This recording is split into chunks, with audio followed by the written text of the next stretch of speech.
I give them eternal life. They shall never perish, and no one can snatch them from my hand.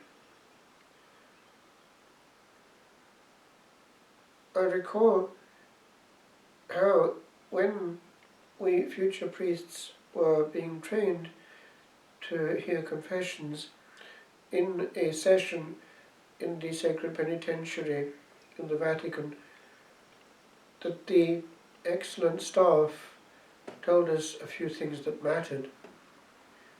One was this: from the moment you feel the bishop's hand on your head at ordination, never ever refuse to hear a confession.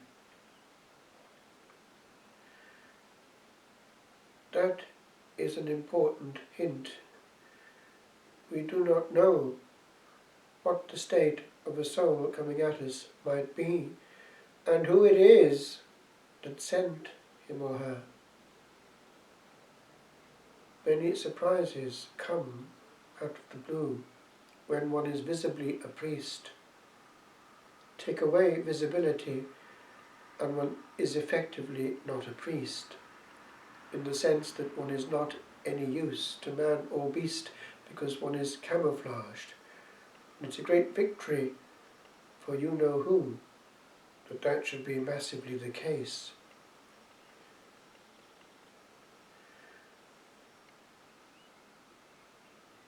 There are examples over the Christian centuries of glorious heroes of pastoral care, charity, love and zeal for souls. I know of one still alive in the London area. I was told this by people who frequent the London Oratory, and they knew it from what had just happened. It was Father Patrick, who precisely loved souls and would not let one be snatched from his hand. He would go around the hospitals of the area and weed out Catholics who might be in danger. And he came to one bed some time ago and realized that it was a Catholic in it, but one that did not have all that long to live. And so he started the conversation and was immediately repulsed.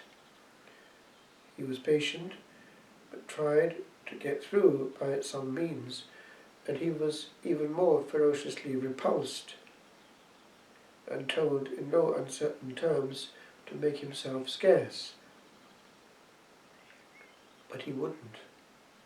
He stayed at the bedside and looked at the man, who became somewhat irritated and repeated his request that he should make himself scarce. He was wasting his time. So, good Father Patrick looked at him and looked at him, and he realized he was being looked at, and asked him, "I have told you to go away, what are you looking at?" And Father Patrick calmly carried on looking straight into him and said, "Why am I looking at you? Never before in my life have I looked into the eyes of a man who is going to hell."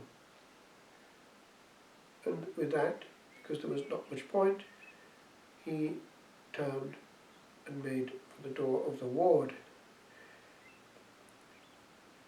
As he approached the door, he heard a faint cry, Father, just come back a sec." And he came back, and the man asked if he might make a confession.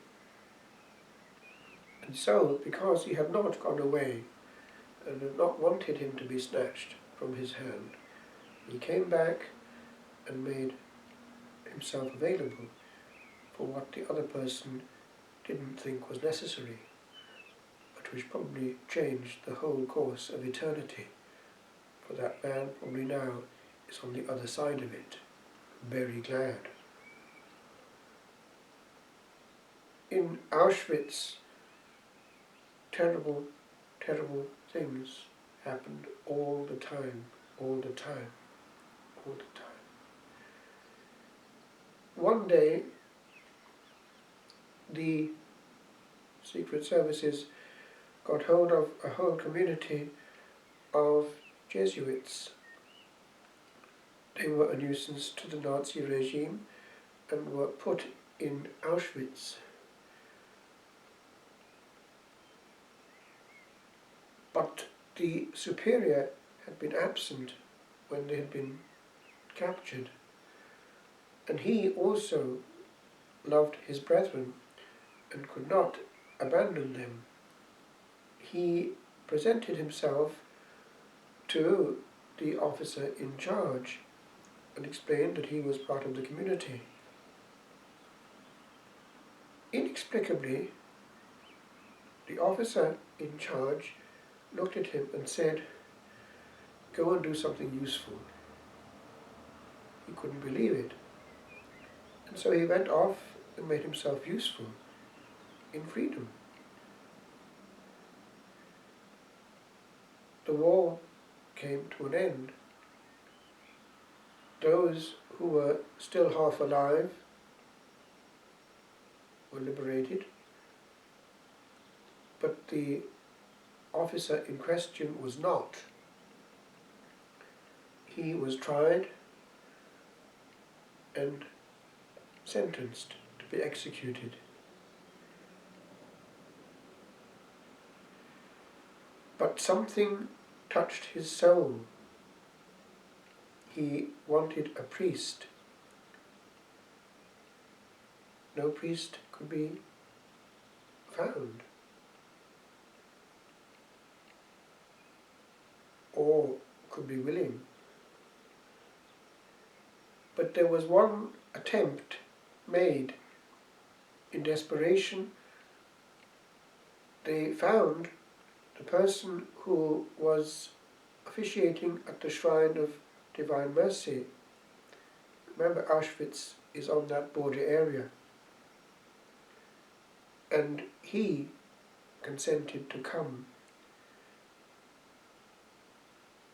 He spent a long time not letting this soul be snatched. I think about an hour and a quarter to an hour and a half, maybe even more, to make sure that the soul was ready. A confession which then went on all that time. And he went to his execution having been absolved. The priest in question was the very one that for some reason the man had said to go off and do something useful.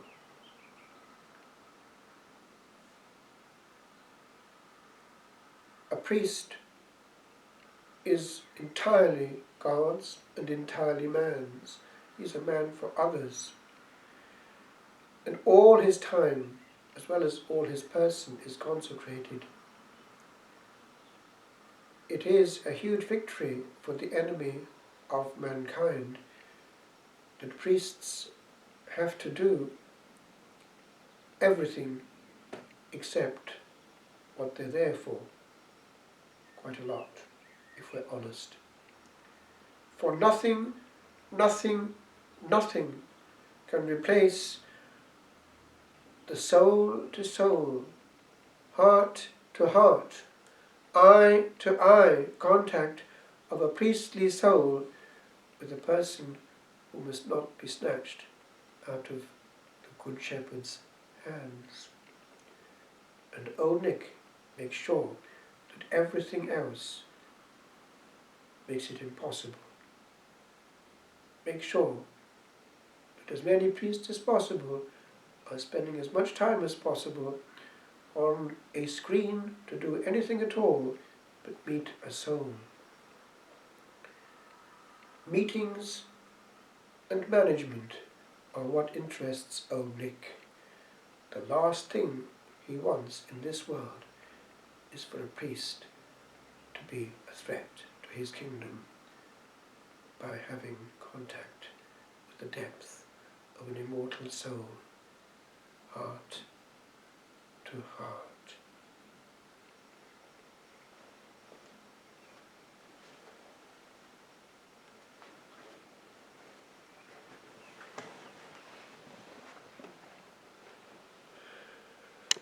Hallelujah, sing to Jesus, He's the scepter, He's the throne. Hallelujah, He's the triumph, He's the victory alone. Hark the songs of peaceful Zion, thunder like a mighty flood. Jesus out of every nation hath redeemed us by his blood. Alleluia, not as orphans are we left in sorrow now. Alleluia, he is near us, faith believes, nor questions how. Though the cloud from sight received him when the 40 days were o'er, shall our hearts forget his promise? I am with you